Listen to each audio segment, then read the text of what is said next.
What's up, everybody? We're here. It is time. You know it. It's Thursday. It's Thursday morning here in Canada. It's Thursday evening there in England. What's going on, Deanie? Usual. I'm all gravy, G. Pissing it down outside. Crap day, but we're here to talk about wrestling, which I enjoy. That's exactly it, man. That's exactly it. It's such a good escape from the week, watching Dynamite, but not just watching Dynamite for me now, right? Because I never really, honestly, I would watch Dynamite like on a Thursday or a Friday or maybe on the weekend because I don't have it here on my cable, right? So I'd have to actually find it on the internet and put the time aside to watch a 2-hour program, which in my week I really don't have a lot of time for. But since we started doing this, oh my gosh, man, Wednesday nights to me now is like, well, clear out that 2 hours. I'm watching Dynamite. I'm taking notes. And I know that I'm laughing because I'm like, oh, I can't wait to hear what Dean says about this part here. So, but without further ado, like I said, like you said, my brother, let's get into this here. So we started the show off. Well, I guess so. Technically, we started the show off with Britt Baker, of course, with her role model chair. She's balling in that VIP thing, that Rolls Royce they call it. I like that, man. Honestly, like I said last week, I wasn't a fan of that. The pacing of the whole thing they were trying to do, I felt like it was just a little bit forced. I do love Britt. I like the whole angle they're doing here with her whole, rolling on the road to recovery. But last week, it just felt a little bit too, I don't know, it was off for me. But I was happy about this week, though, for sure. So we started off with Britt Baker. We saw her there. And the first match we have up is Havoc and Sabian here earned their title shot at the Tag Team Champions last week. So we're starting off with that match. Dean, what did you think of the title match here for the Tag Team Championships? I thought, what a great way to open a show, man. You can't ask for more than 2 title matches on a weekly Dynamite, can you? So it was nice to... My first thought it was great to see Hangman. Obviously, we've seen him in the Stadium Stampede match, sorry. But it was great to see him back in the ring. Because I've missed him, man. He's brilliant. Like, he's so hard hitting in the ring. His moves, and he's athletic as well. He can jump, he can dive. He's like really hard hitting. Omega's obviously fast, but I really enjoyed this match, and I liked it because I was talking last week about Kip Sabian and Jimmy Havoc. They're not ranked, so should they even be in this position? But as the match developed, it's like they didn't feel out of place at all. Yeah, and like there were a couple of spots where, like, they're getting on top here. I did like the spot when Penelope Ford tried to get involved. And Hangman caught her, and he's like, well, technically she hasn't done it yet, so what do I do? What do I do? Do I just let her go? And that made me think back to All In, because remember when him and Joey Janela had that awesome match? And obviously Penelope Ford with Joey Janela, then he ended up super kicking her head off. So I'm like, what's he going to do here? Is he going to throw her? Or, but he's just, I did like that spot when he's just like, what do I do? What do I do? Rest like, put her down? Okay, I'll just drop her. It's just like, okay, really going down then. Yeah. But then he obviously led to him getting kicked out, and then Havoc got the adjustable spanner, as we'd call it over here. Omega went out long enough after that, I felt. He was quickly back into the match.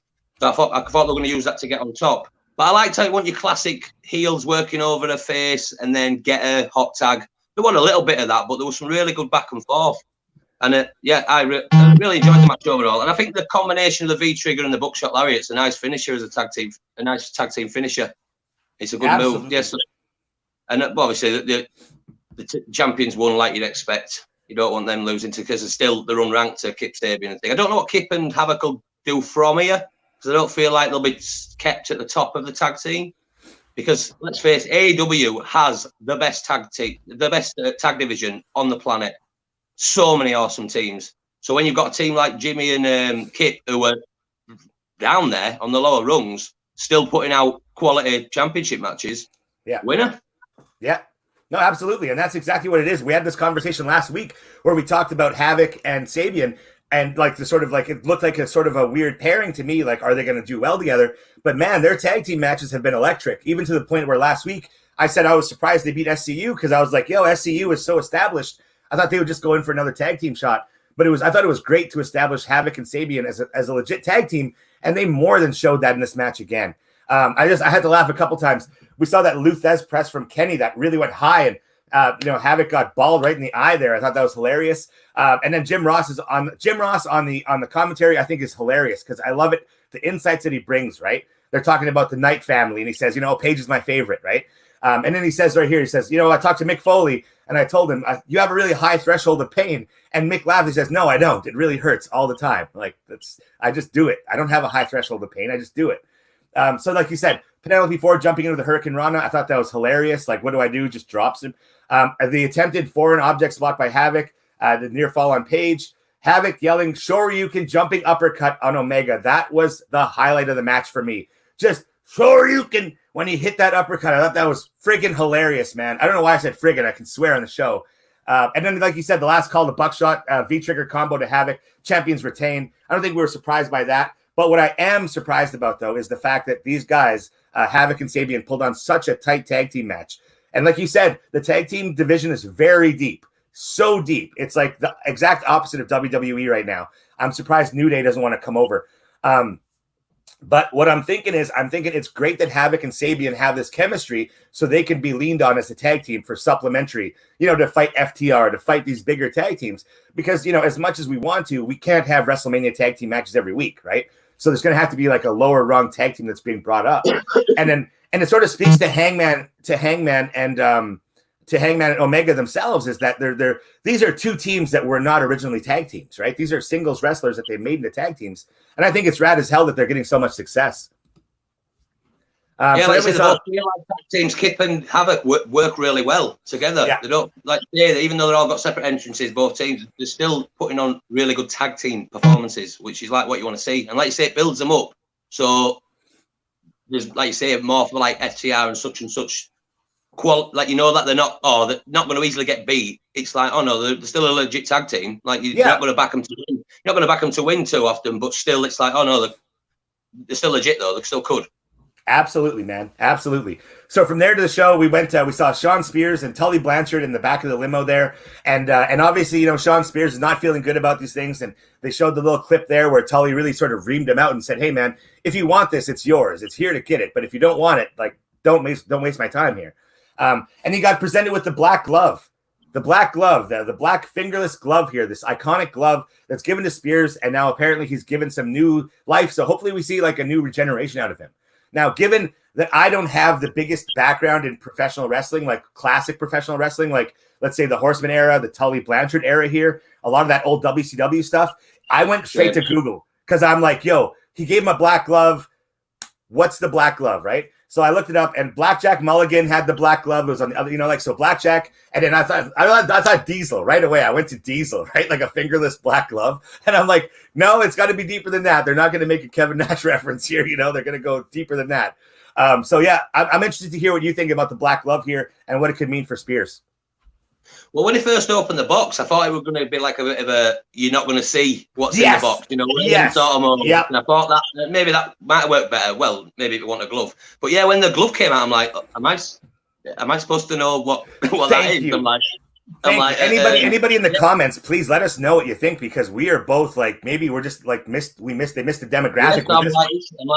Yeah, am I missing something here? So I don't know, but I like how, because I didn't like the Shawn Spears, how it worked out at Double or Nothing. I don't think any of us were expecting that match, and it was like he's trying to be serious 1 minute, then it was just a bit of a comedy thing, so it didn't really stick.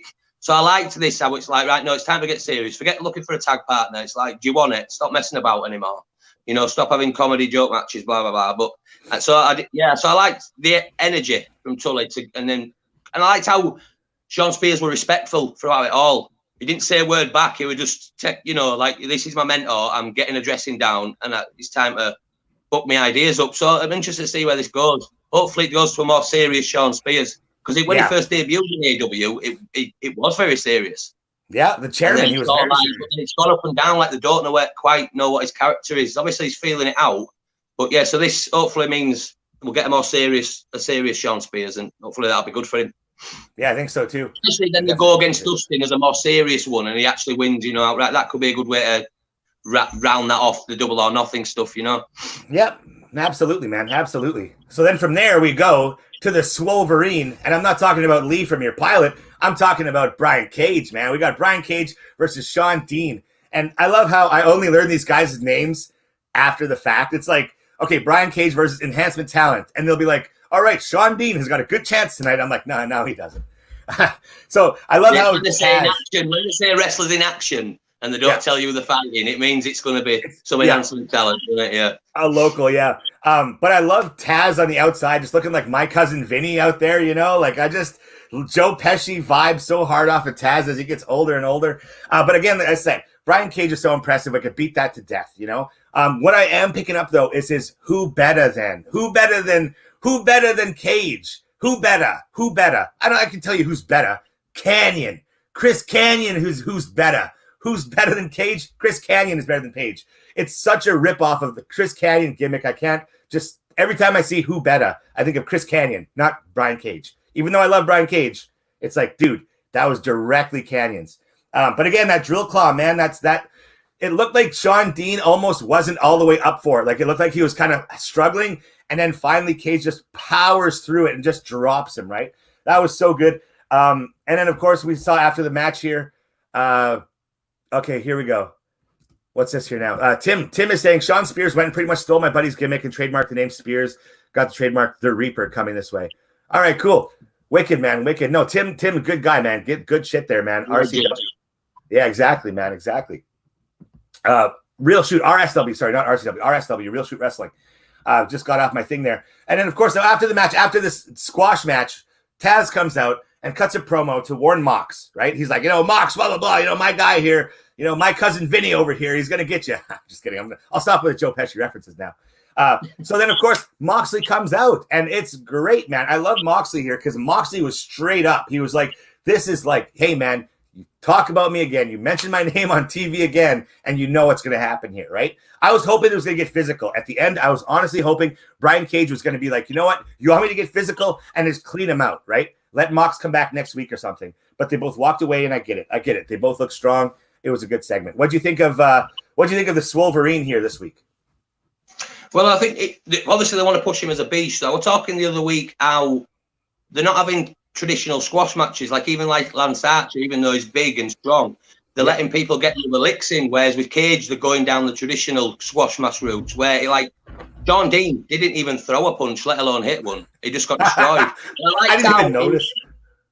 He did a buckle bomb, which I thought obviously he does that move anyway, but after WWE just banning that move this week, it was like a way of saying, well, no, it's not the move, it's the worker. So I'll show you how you do one properly, even on someone who we don't know his experience.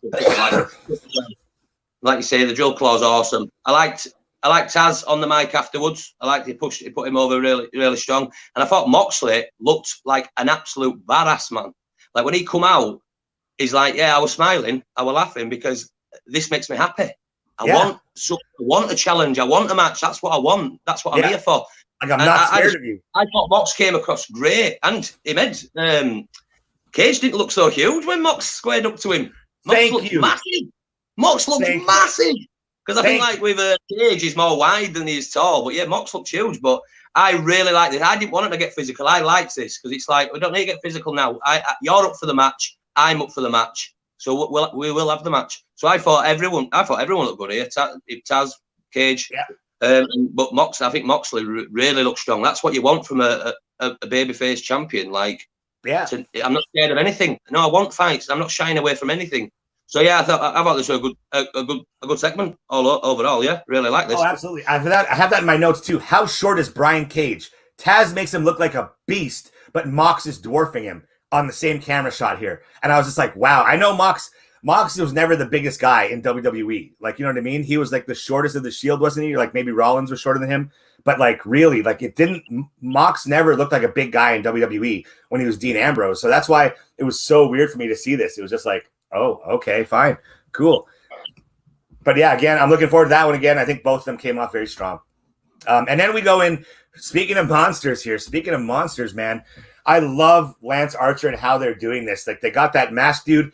And again, these tosses, he's done it to Darby. He's done it to Jungle Boy. He's done it to Marco. Just that toss and letting the guy just waffle into that barricade. It looks so brutal. And I love that Jake the Snake, man. Jake the Snake, his reactions here to this interview were great. And Lance is just like, fuck me, man. Like Lance is such a beast. I'm not a spot monkey. I'm a monster. And even Jake is just reeling back and being like, whoa. And he's apologizing, afterwards. Like such a good spot, I think, man. They're really doing it. I don't think he needed that title at all. I think he's proven himself as a big, big threat. And now he needs to move on. I don't want to see him in the title picture because he shouldn't lose again like that. Bring him on a nice little tear here. Give him a nice, good feud. Let him build up on somebody mid to high card and just rip him apart. Well, I thought it felt ever so slightly flat for me because the last time we saw him, he'd just lost. And I thought the guy he was beating up, like, I do like that, but he were quite a small guy. So I think it might have worked better if he were beating up, say, 2 or 3 guys and then got the interview. Yeah. But the things I did like about it is that it were Lance talking, rather than letting Jake be the mouthpiece, because, like, obviously it's fired him up enough that he's like, no, listen to me, I'm going to destroy, I'm going to kill, I'm going to, So I did like that. And like you said, Jake's reaction, Jake normally don't care, but even he would try to sell the fact that, oh no, he's on a tear now, he's on a mission, I'm sorry, watch out, basically. So yeah, there were positives and negatives for me, but overall I'm looking forward to seeing Lance go on a bit of a tear now, hopefully. Like you say, keep him away from any belts so you can just let him destroy, but some like legit guys. Yeah. And then, of course, we go to a very fun backstage segment here with Private Party and Matt Hardy. And they're talking. Now, really quickly, though, Matt Hardy putting over the Private Party as this big thing. Yeah, they're awesome. But, man, have you seen Botchamania this week? That match they did last week with Hardy, that triple threat they were in, there were 2 bad spots. I remember watching that match thinking, like, oof, those weren't the cleanest. And it looked actually kind of dangerous, the way that he pulled Matt. And Matt's not the youngest guy ever here, right? So to pull Matt over the ropes for that move and not have him land on the mat like he's supposed to, it looked messy. Like he landed on him. The whole thing looked a little sloppy. So there was really bad botches there that I thought. So it was that was in my head as Matt was like, oh, you guys. And I'm like, okay, well, I get you're giving them the rub here, but let's hang on. And then, of course, the week one, I like the greenness comes through. Yeah. They're going to be special in a few years, but the greenness does come through like sometimes. So you notice, but like you say, this will help. Go on, finish your thoughts anyway. No. And so, anyways, with the Private Party pitching Hardy Party, I thought that was hilarious, and it's great. It's good for them. It gives them a little opening for a couple more faces to have a team down the road here if they need it. And then, of course, Matt leaves the room and he bumps right into my boy Sammy G from the Inner Circle, and Sammy face turn is so imminent. Dean, you were right, brother. Good call on that one. You could see it coming as soon as that conflict, that sort of why is he being why are the nice guys being so nice to me, right? It's going to happen, man. You can totally tell they're giving Sammy this human side, which plays in later on, right after the segment, actually, with Jericho's match during the entrance, which I fucking loved. I love hearing Sammy, man. Sammy is just, to me, Spanish golden god for sure. But yeah, anyway, so Matt bumps into Sammy, leading on to something down the road here, and I thought that was cool. Well, I like this because it really pushed over, like we were talking about, like Matt Hardy, when he's in his different personas, he's wrestling different, but it's like a complete different mindset where he's like Team Extreme Matt, so he's an older version of his character where he's happy to he wants to put Private Party over and pass on his wisdom and such. And that also played into the outside meeting Sammy, like, oh no, I'm Team Extreme Matt, I don't have a problem with you. It's more like Damascus who does. But yeah, I thought it would definitely, there's been so many things lately that I believe, the face turn's imminent for Sammy. Definitely. Yeah, so and it's like a little nod to it, because he even said respect. He said the word respect, Matt, didn't he? Like, oh, I respect you, whatever. I'm sure he said, didn't it? So, I thought this was a fun segment. It was funny. I enjoyed it. And I said, oh, you thought Mark Quinn were injured last week. And I said, oh, no, I think it was just to work for that thing. And this led into that. But overall, good segment. I liked this. I like Matt in his different personas. Yeah. Sure. I like the little Sammy G thing at the end, because even Sammy didn't know how to take it. Like, hang on, what's going on? But yeah, it's good. Yeah, exactly.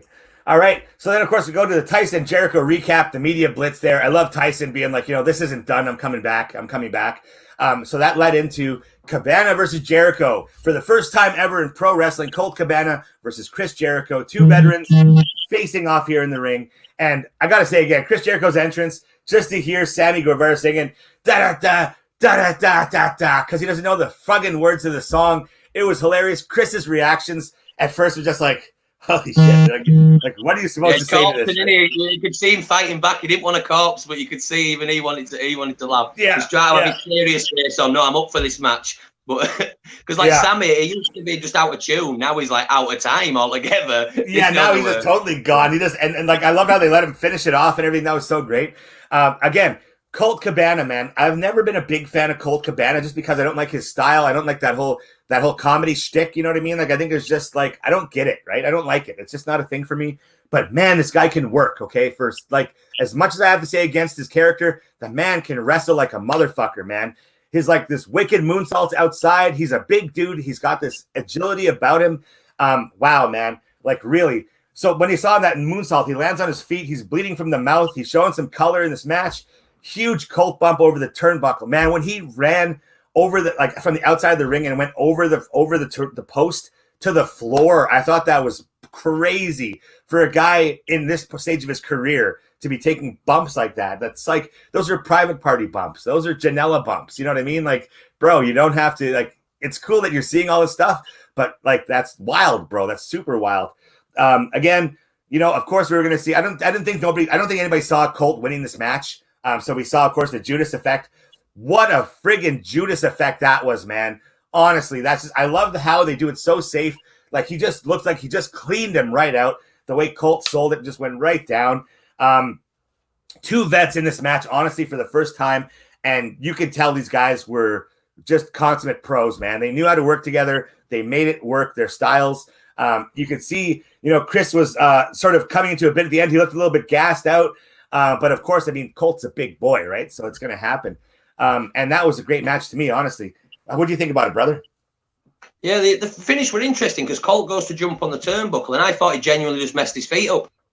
But obviously that were instantly, but it played into the finish, so it must have been like planned. But same as the Quen thing, like they're good at making mistakes. It's actually, no, it's booked that way. Like, they're just really clever at making you from second to second think, oh, what you know what's going on here. But like, yeah, I liked that. I liked the moonsault on both Hager and Jericho was nice, and that got Hager involved, so that sort of protects Colt a bit, because like, even though Jericho can beat you, he still always has some outside interference, which sort of helps, you know, like he's been worked over by Hager. I missed a bit of that, but he got worked over more in the ad break, apparently. Yeah. Well, a fun match. What you want? I liked afterwards how Jericho's like this, were the most talked about when he's on about his Tyson segment, the most talked about in sports history and stuff. And we were on about how that could garner some more like mainstream attention, and they really pushed that, didn't they? Showing you all the views it had, and so that's good. And obviously, it has brought mainstream attention. And then obviously Jericho saying that I want the baddest man on the planet. Tyson should come out now. I want the baddest man on the planet. And then OC comes out. Orange Cassidy comes out. Like I said, I'm the baddest man on the planet then. But Excalibur had a great line where he just walked straight into the ring, and they were like, oh, he just went straight for it as the crow flies, or as the orange rolls, which I thought were a nice line. I did like that. Yeah, that was a good line. Great line. Well, in the match as well, I liked the Jericho savvy of when Colt went for his like Superman pinning combo he does, you know, where he dives over you and traps your legs. Jericho waited, dropped his legs, reversed that into the lion tamer. Yeah. Held it for a bit and then started celebrating as if he'd won, as if he tapped. He does that spot often, but it's always fun. Yeah. So yeah, but fun, like you say, fun match. Colt's great. Like you say, same with me. His character, it's never quite sat with me, but you can't deny his work at all. And so yeah, so overall it was just good build for like the Tyson, because we were saying we don't know if we want a Tyson Jericho match, but almost like a sort of do a bit now. Yeah. You know how they'll do it. I don't know. Maybe you could have, instead of having just a direct match, maybe I don't know, Sammy and Jericho versus Mike and someone else. You know, protect it like that or something. I don't know. Yeah. But it seems like the money is in them two facing off, so it'll be interesting to see how that goes. But yeah, overall, and it when Orange Cassidy did come out, it was fantastic how Jake Hager and Jericho both went for him. He just evaded them both with his hands in his pockets. It's been too quick for him. Rolls out the ring and best friends lift him over like casual. And then you're instantly thinking, oh, that's a nice little, we'll have a match there, please. And then they announce that later on, like Inner Circle versus best friends. So that's good. So yeah, overall, fun match, good segment. And it building to the future, which is what you want. Yeah, definitely. And then from there, we went to Britt Baker, and she's rolling on the road to recovery. I thought this was a really funny bit. I thought this was great. You know how she's like not really working out too hard. And then right at the end there, I think Tony Schiavone coming out, just like his appearance he just makes everything better, I think, man. Tony Schiavone he's just awesome. I love it. So like I said, I'm down with Britt Baker. I really like what she's putting down here. I like that sort of attitude she's got. And it plays off really well. You know what I mean? Like you said last week, it gives her something to do. It keeps her relevant. It keeps her in the storyline, because very obviously she had a place going forward, right? She had a very, very big place, I believe, in the women's division going forward. And now this injury has kind of halted her. But this is her way of saying, hey, I'm still in the picture here. I'm still a factor, right? And it actually comes into play here in this next match. So I thought that was great. Yeah, I really enjoyed this segment. I'm loving all the work Britt's doing. Like I say, it's nice to keep her relevant. And yeah, the end when she's rolling up the ramp and she ain't got the quiet motivation. Tony's like, come on. Because it's like in kayfabe, she obviously doesn't like Tony. But he's sort of, does like her, even though she's a bit of a bitch to him. Yeah. He's like, yeah, but I still, there's something about her. So it's good. Yeah, so I thought that was a good little segment, a good way to get her over. Yeah, keep her over. Absolutely. So then we saw the Yellow Ranger, Big Swole, versus the Native Beast, Nyla Rose. This was, holy smokes, man. This match, I really can't say enough good things about this match. I know I told you before we started the show here, this is my pick for match of the night here tonight. As much as Cody and Jungle Boy gave it their all for the TNT title, I'll get into that. Big Swole, Nyla Rose, I'd like to think of this. I'm going to have 2 matches of the night. This is going to be my thing. I'm going to make 2 matches of the night here every week. My match of the night and my dark horse match of the night. The one I didn't expect to happen at all. Like this is going to be a good one, right? Like the tag team match, or Chris Jericho versus Colt Cabana. But Swole versus Rose was one that I did not see coming. Super physical match, great match, complementing styles I found for 2 women who were different sizes. I found myself enjoying it so much that I was like, oh shit, I have to take notes here, right? Like I'm working here. Oh my gosh. But it was a surprising finish to me because I came into this match thinking that Big Swole was going to posture herself up here higher on the card in the women's division, and a win over the former champion and, the number 1 contender, wherever they have Nyla placed right now. I think that would have been a huge win for Big Swole. Not to give her a title match right away, but just to give her some more legitimacy, because every time I see Swole, I think of her as this legit tough girl. This is a tough woman who's going to beat the shit out of you. Like, she is strong, right? And every promo she's been in, all the backstage segments, I'm like, they're putting her into this place, but I think she's a legit fighter. Like, I see her as a legit fighter. So to see her working Nyla Rose like this was amazing to me. That finish with Nyla winning with that spinebuster bomb, it seemed a little bit weak to me. I just didn't see that one actually being the finish. I think Swole could have won this. But then, of course, afterwards, I think Swole got a little bit more of a rub there from going after Britt Baker, swearing at MJF. I love that. Fuck y'all. I love that, man. That was so good. But what did you think about the Yellow Ranger versus the Native Beast? Yeah, I noticed the Yellow Ranger gear. That was a nice little touch. But I don't think she should have won, because Nyla's just lost the belt, and we know she's a big beast. So I think she can't go from a loss to a loss like that. I think that'd do too much damage to her character. And obviously, Big Swole's on the way up, so this will only help her, because it started out quite slowish, where Big Swole's just trying to grind her down, and then it got really physical. And like you say, Big Swole's got some fantastic offense, some really good moves. And like you say, I thought the finish was a bit weak as well. If she's going to do the sit out spine buster sort of powerbomb thing, maybe then to hit something else, just to sort of say, oh no, she's putting a good fight, so I need to finish her definitively. Yeah. But then it was great to interview the loser, which is a nice touch, which you get in sport. So why not have that? And like you say, that led into the Brit getting in her face and then her chasing away over chair, because you realise that Brit's on this a little throne that's attached to the back of the golf cart thing. So she's like, right, roll me out of here. I liked the Rolls Royce on it and stuff. And she's got. That's a nice. So yeah, I thought this would have good, because Big Swole, what's good about having the wrestlers in the crowd? WWE started doing it, but they might as well have pre-recorded crowd noises, because they're not allowed to show any personality. Whereas what's been good about having they're allowed to be the characters, and it's be the character and react to the match of the character. Because we saw Big Swole at Double or Nothing, even though you haven't seen her wrestle on Dynamite much or whatever. She was in the face of everyone. Yeah, you know what I mean? She got herself over, look, like you say, starting men, women, anybody's just I'm in your face. So she like you say, she looks hard, if you know what I mean. She looks tough. So it was good. But yeah, I think Rose should have won, because I'm glad she did. But I think Big Swole's definitely on the way up now. Yeah, definitely. Oh, absolutely, man, absolutely. All right, so we go from Big Swole to Nyla Rose to first of all, so we see Darby Alan. We saw Darby Alan backstage, and the doctor's not going to let him wrestle. So Darby's not going to wrestle. Darby is sober. Darby is not going to let booze, alcohol get in his way here. But Doctor was not going to let him wrestle right now. I like to see more of Darby, and I like the fact they're kind of holding him back a bit now, so we can sort of pump him up. I just get excited every time I see that guy, man. So he's another one of those ones I look out for sure.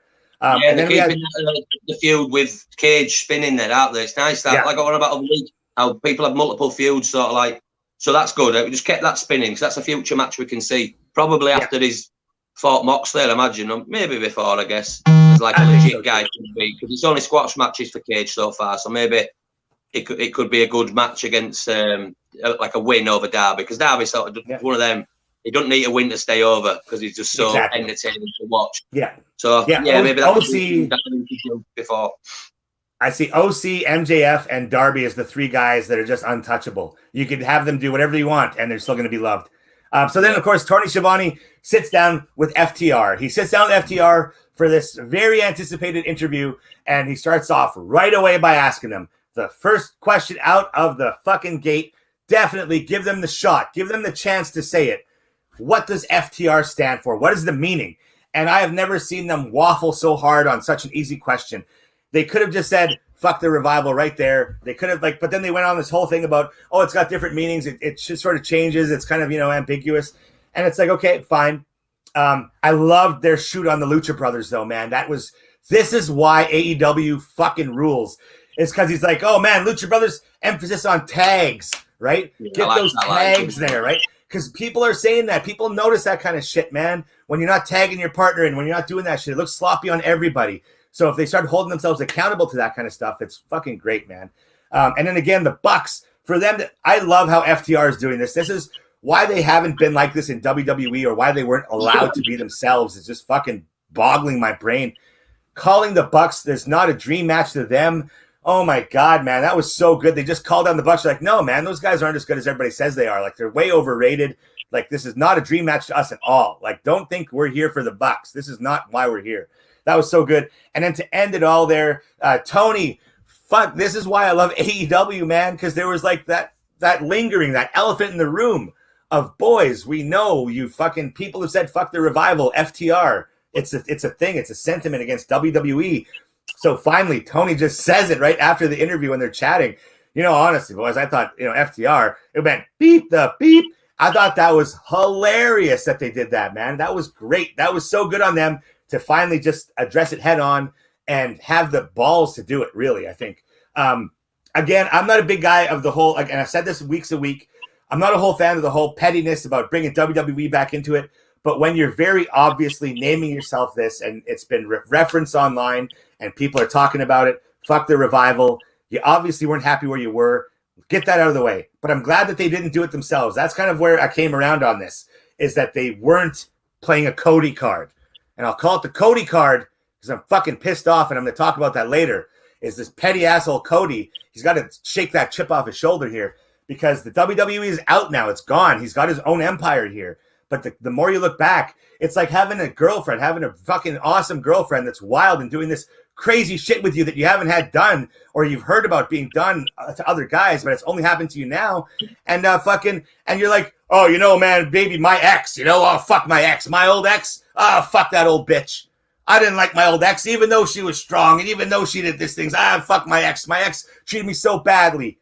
So I'm with you. And how long could you fucking take that before you'd leave? Okay, I'm really getting off here. We're talking about FTR. I'm talking about Cody here already.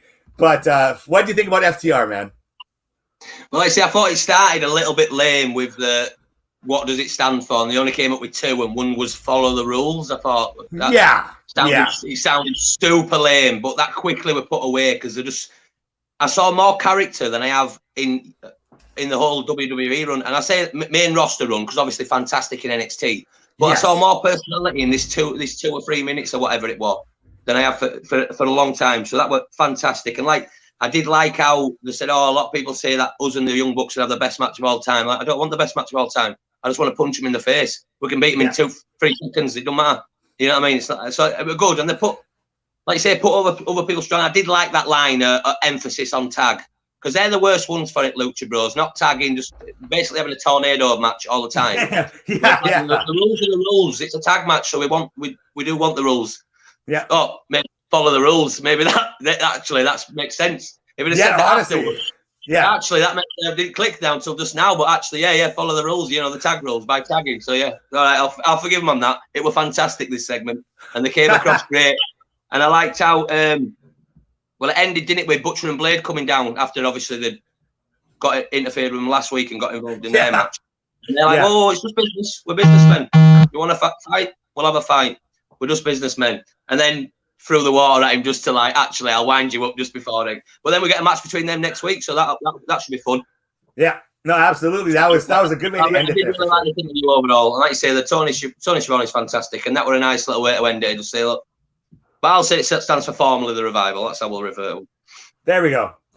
So then, yeah, formally the revival. There you go, exactly. So next week on the show, we got a little bit of a build-up here. We have Colt Cabana versus Sammy Guevara. I think that's going to be awesome. Mark Quinn is challenging for the TNT Championship. Whoever wins that match, fucking roll my eyes hard there. Butcher and the Blade versus FTR. That will be a big one. I think that's going to be Butcher and Blade is going to be my match of the week, and I'm looking for my dark horse. I'm hoping it's going to be Colt and Sammy. We'll see. Inner Circle, Santana, Ortiz, and Hager versus the Best Friends and OC. Another 6-man or triple threat tag team match. That's going to be awesome. 3-man tag, sorry. And then here we go. So then Mox is going to be making his appearance on AEW Dark. I thought that was awesome because you never see. Yeah, I like that. We never see the champion on Velocity. We never saw the champion on anything that they did, like on Velocity or fucking Superstars or Thunder. What all those bullshit little shows. Every little side show never got the champion, and that's what I like about Dark. Dark is we should actually start doing like a Dark review because there's so many fucking good matches on Dark that are stars that we wouldn't normally see or guys that they're building up. It's like they're developmental almost. It's fucking crazy. I like it, man. I really like it. And then we saw Colt Cabana mulling his loss against the big man. You know, like, come on, man. Colt, you know, like he said, it's Chris, but he thought he could still do it, right? He was waiting. He's looking at these big losses and they're really looming over his head. And of course, beautiful. This is a good placement here. I like it. Brody Lee, Mr. Brody Lee comes out and offers his help, you know, and Colt says, though, this is where I kind of live. This is a little bit weird. Colt says it very clearly. That's nothing I want to be a part of. And then the fucking buddy on the announces, he didn't seem disinterested. Oh, yeah, he did. He totally seemed. You couldn't be more clear. No, I don't think he did. I got that from his performance. I could think that he won't convince him when he said that. Because obviously Brody Lee gave him the water. He took the water. I instantly saw that he won't convincing at all. I thought he did a good performance in his acting there. Because, I thought that, he won't convincing. He's definitely at least toying with the idea. Whether he'll say it out loud, he's at least toying with it. I thought he was totally just like, no thanks, guys. But the fact that he took the water, I thought it would have been like a nice twist if he drank the water and then kind of like perked up a bit and then walked behind them. You know what I mean? Like, what's in the water, right? Like, what are they giving people here in this water? I thought that would have been interesting, but maybe that's a little bit too cartoony. But I don't know. I'm just a big cartoon, I guess. Okay, so let's get to the fucking. One thing I'll say about that though, like I sort of like the idea of him trying to recruit someone like Colt Cabana. Like, I'm interested where it could go. But also at the same time, we've just had. Is this the best use of Brody Lee after that excellent, fantastic match where they were put over really strong in defeat against Moxley? I feel like Brody Lee should be going into a bigger feud like straight away rather than just having this little side minimal storyline of trying to recruit Colt Cabana. Like, is it going to lead to a match between them two or what? I feel like Brody Lee should be going on to something a bit bigger. But obviously, you haven't got Stu Grayson and Evil Uno there to do this sort of segment for him as the, So that it did make me think that, but I think it could be good for Colt. So now that we're talking about the Dark Order really quick here now, we've seen Pac do promos from his house, right? We've seen people in WWE, Stephanie McMahon, whoever else, WWE, whatever, everywhere else, people are doing promos from home. Even when the Bucks were sequestered or in their thing, they did their own segments from home. Why aren't we seeing the Dark Order? Why aren't we seeing Grayson and Uno doing their own segments? That's what's really interesting to me, is I think they're building up to something very big with the Dark Order. I think that's the only thing they can do now to make the Dark Order, to keep them at that relevance they want to, is to say, okay, now there has to be a power shift here. There has to be a struggle, a power struggle, or maybe it won't be a struggle. That's the mystery right now, is what are these two founders of this organization thinking now that this Mr. Brody Lee has come in and changed so much of it, right? Yeah, I haven't really thought about it. Because like you say, you could easily do promos at home. So maybe they want to keep them separate, like you say. They don't want packages of them two putting over Brody Lee and what he's doing. So maybe they are trying to keep it separate. Well, when they come back, I don't like what you've done, like calling the kind of people you want to recruit and such, yeah. So that could be interesting. Well, I think it'd be great because it'd be like, yo, why are you recruiting these guys? We didn't recruit them, right? Like, we didn't want, like, you know what I mean? Like, we chose who we were going to recruit. and we had a goal here, and now you're totally way off of that. All right. So like, before we like get the this, founders, like we don't know if one of the Exalted won the founder, or if they brought him in as to lead them after. So there's lots to explore. We'll be interested to see where it goes. I like that they're keeping it open here. All right, so now before we get to this dumpster fire here, I'm going to have a quick bowl here. I see you're drinking vodka right out of the glass. That's good. We're going to need that one for this one. The TNT Championship. My boy, Jungle Boy from Jurassic Express versus whatever his name is. What did you think about this match? Let's start off with you. I want to hear your take on this. I want to hear your uplifting Dean take. I want you to bring me up to a better place. Because, my God, if I start this off, I'm going to be just spitting venom. I'm going to spew all over this thing. Please, go on. I kind of want to hear you because you clearly have some issues with Cody. I kind of want to hear your thoughts to see if they change mine in any way. But I've got my one. I want you go on your rampage. Go on your rant. All right. Well, look. So here's my thing here. Okay. Here's my thing. Okay. Cody, to me, is already, I was going to give Cody the benefit of the doubt. He's a great worker. He's got some really good charisma. Obviously, I don't think that's from the family. I think that's him doing a lot of work on his own. And I've watched him come up from Dashing to Stardust and beyond, everything that he's done. His time with Legacy, everything he's done. And I've been a fan of Cody. When he came off here, I was like, okay, great. Cody's in the indies. He's doing his thing. Of course, he's got a big chip on his shoulder. Who wouldn't, right? You've been held back for so long. You were in a place you didn't want to be in. And especially since he left, his challenging for the NWA title, his stock went up so high. I saw him on the first cruise. And like I said, he's the most well-put person I've ever seen. But that all being said, Cody is just, okay. So there's Cody. It's just too tired for me now, man. I've seen this all before here. It's, oh shit, it's a big match. Or it's a match. Cody's going to bleed. Yeah, there, he's showing color. There we go. Stop. There's the Cody drinking game here. Okay, the first one. If you see the blood, take a drink. If he takes his belt off and hesitates because he still has a moral qualm, take a drink. If he actually hits the guy with the belt because it's that serious of a fucking feud to him, take 2 drinks. That's the Cody drinking game to me, and you'll get smashed every single time. Massive table spot there. The match was good in itself. Like I said, I love Jungle Boy, and they put on a really good match. The match itself, I can't complain about. Super athletic. Huge table spot from the top rope to the outside of the ring. That was fucking crazy, the fact that they did that. Like I said, I got nothing against that. Hits the crossroads with the sick impact, man. These kids, Sammy Guevara and Jungle Boy taking these massive things.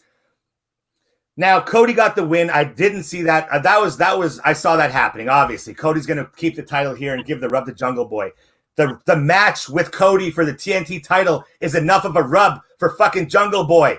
Okay? What happened next really fucking got me, bro. Fucking Jungle Boy and Cody, fucking the pin, boom, right? It's over. The match is done. Roll over, Cody. Take your championship and fucking celebrate your win. No, we did not get that. We did not get that. Instead, what we got was fucking Mark Calloway, Undertaker talking to Jeff Hardy or Shawn fucking Michaels, passing the torch. This is the biggest win of your fucking life. This is the biggest moment of your career, kid, because you just lost to me. You fucking holding his head. I fucking love you, you fucking blah, blah, blah. No, man, no, don't do that to Jungle Boy here. Jungle Boy is rad enough on his own. He doesn't need Cody's bullshit fucking brass fucking rub shit to fucking come off on him.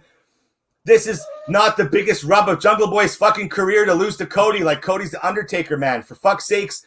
I thought it was just come on, get him off of there. The whole thing was just please, at least have fucking Marco and somebody come on, this can't end like this. I thought it was hilarious. The last image that I saw of the show was Marco and Lucha trying to pull themselves. They're obviously trying to reposition themselves, but the way they're doing it was Marco holding Lucha's hand a bit and the awkward hand holding to pull him aside. It was a little bit of comedy just to ease me off of the fucking Cody stuff, man. I don't know if it's just, I don't know what it is with Cody, but that just looks like so much posturing to me, man. Everything Cody does is wrestling has more than one royal family. Fuck you, man. Honestly, that's enough, Cody. I'm waiting for him to fucking bring out the fucking motorcycle and come out and dress his fucking wife like Stephanie some more and fucking totally rip off Triple H. Why can't they fucking get the Ghost of Lemmy to fucking record a new song for Cody? Make it totally fucking just right on point, Cody. Come on. Grow the little fucking handlebar out, dude. Let's do it. If you're going to do it, go full on, Cody. Fucking pull out the hammer and shit. Go on, man. Anyways, that's my Dynamite rant for this week. First of all, I'll say breathe, Des. Breathe. In through the nose, out through the mouth, yeah? I'm going to now tell you why I thought this was awesome, and I saw some fantastic work from Cody from a psychological storytelling standpoint. I think now he's got the bell. I saw it was laser focused, but almost to the point where it could become an obsession for him. He wasn't. I know Jungle Boy's an uber baby face, so do you always need face v face? You need a bit of a heel dynamic. But I felt like Cody was so into keeping this title that it was changing his moral code almost. Like, is Cody a face? Do you think Cody's a face? Well, he's not a heel. But isn't he, though? I mean, what I saw from this, like, it could become an obsession. Like, he was sort of willing to do anything to win. Yeah, his head putting walls, try to head through. So I feel like this could become an obsession to wear him, like, because he's so obsessed with keeping this belt that he's wanted so much, and now he's got it, that each week he could push that boundary further and further to where he starts to lose what is himself, you know. And so I saw lots of good potential future storytelling of that, like where it could push towards a possible heel turn, like he's going to snap, or he's willing to, which way will he go from there? So I really like this. A lot of it was subtle, but I thought it added a brand new dimension to Cody's character, which we haven't seen. Because, like you say, it could easily get stale because that's what we've been presented for him during his AEW run. This gave him a different edge for me. I liked the fact that he were, but not so much heelish, just like, I'll do anything to win. You know, like, I've got my belt now, and it means so much to me that I need to keep it. So I really liked that, and that's why I liked it, because of that, the psychological storytelling side of it.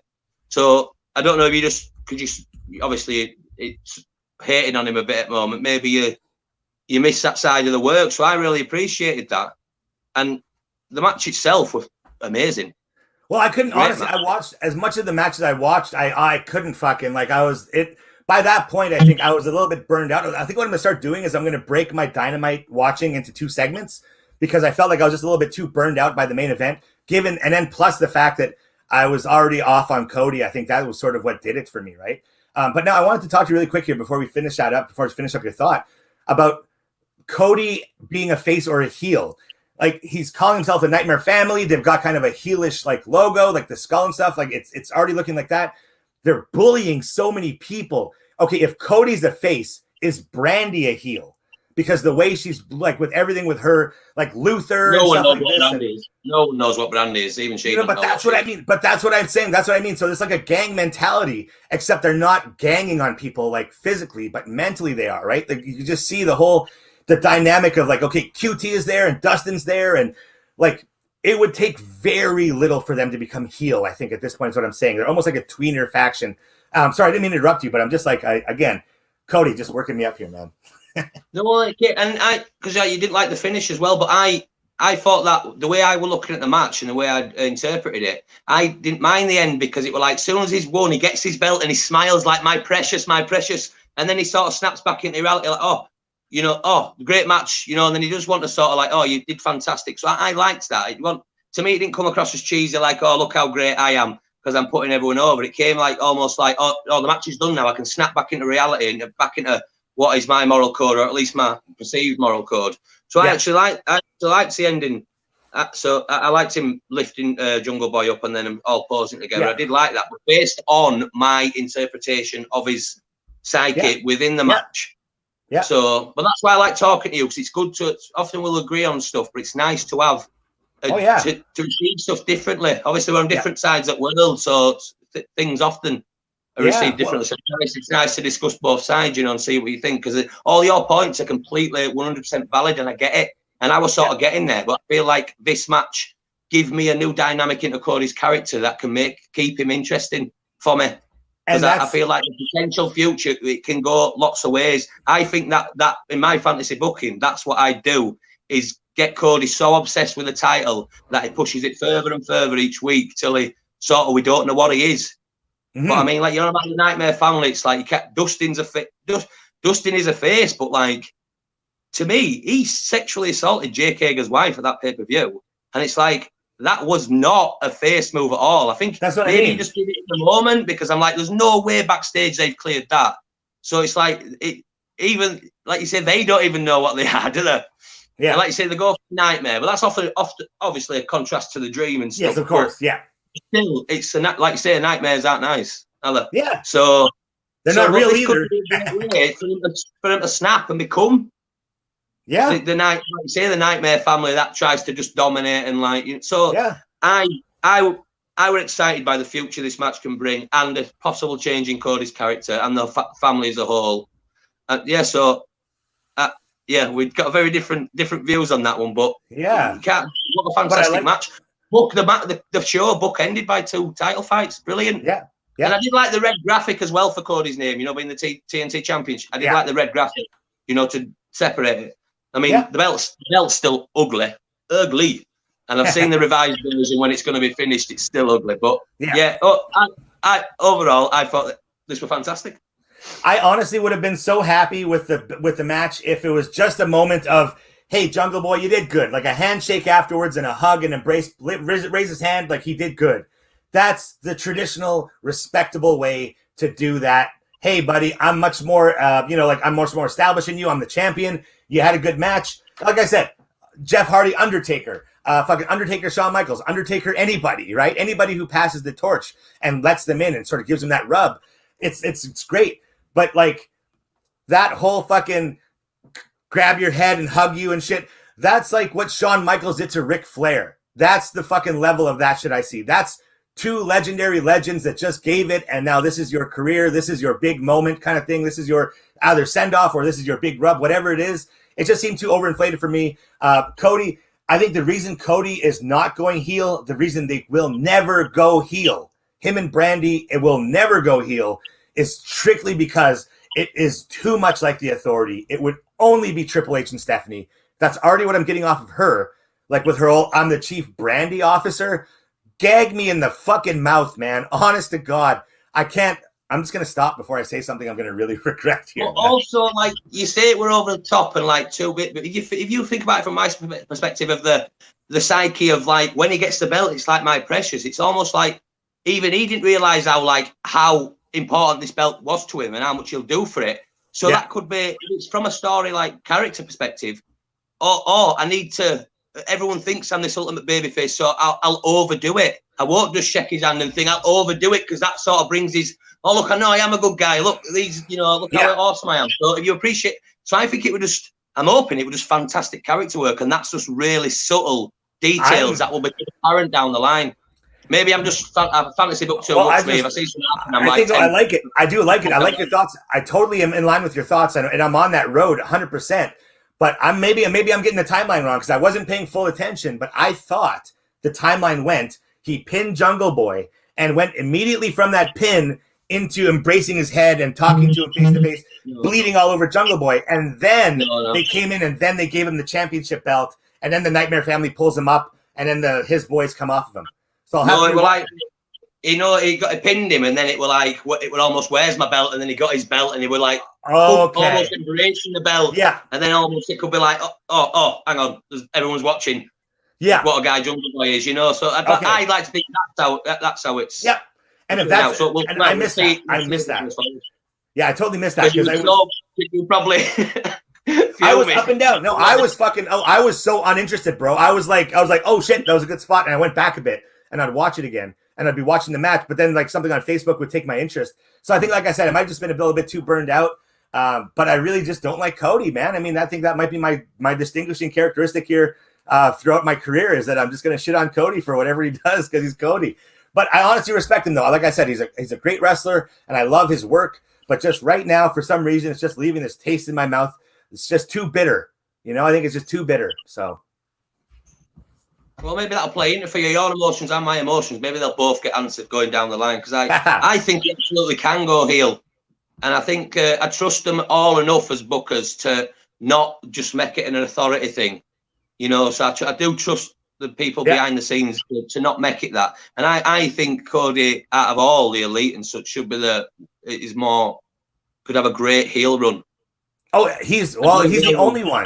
You know what I mean? To go, like, maybe he could, if he keeps getting more and more obsessed each week to the point where when he does lose it down the line, that could sort of break him. And then maybe, I don't like you say the authority thing. Maybe he could use.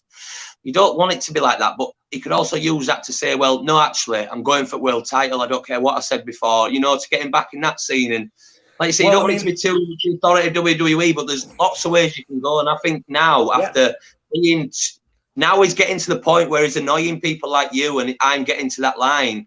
He needs something different and fresh, and I feel like this could be the answer. And I hope this is just really subtle storytelling to get us to that point. I think so too. I think Jungle Boy is awesome. Let's just throw that out there. It's fantastic. Oh man, fucking amazing. Jungle Boy every week, man. His athleticism in this match, he really showed that he can hang with this guy, you know? And what I like that they brought up, and I will talk about this, is they brought up a really good point in that Jungle Boy fighting somebody bigger than him is nothing new to Jungle Boy. This is how he lives his life. Every fight to Jungle Boy is against a bigger man. Cody doesn't always fight people that are quicker than him. And you can see it frustrating him, right? That he's not the fastest in the match. And that's what I think is really cool. A good dynamic they even brought up in the announcing was that exact point, was that just like, look at that, right? That's what really highlighted for me when they said that. I was like, fuck, that's right, because Jungle Boy does. Every fight of his is against a bigger guy, and because he's not fighting Marco, right? So every fight is against a bigger guy, so it's nothing new to him. But Cody, it's a little bit different for him because he fights guys bigger in size, but not very many people are faster than Cody. So I think that's really cool. So that's my final takeaway. What a great show. What a great show. AEW is really coming into its own now. This year especially has just been consistent week on week. Fantastic shows. And, you know, you barely have a bad way to say about it. It's more just like nitpicking often. But another great show.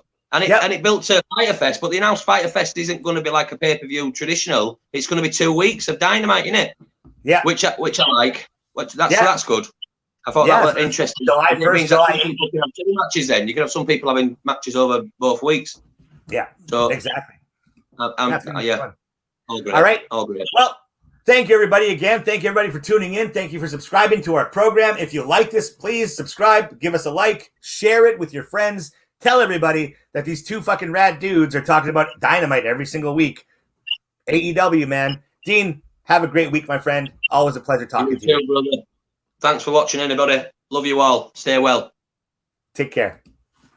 Peace. I love how it's just a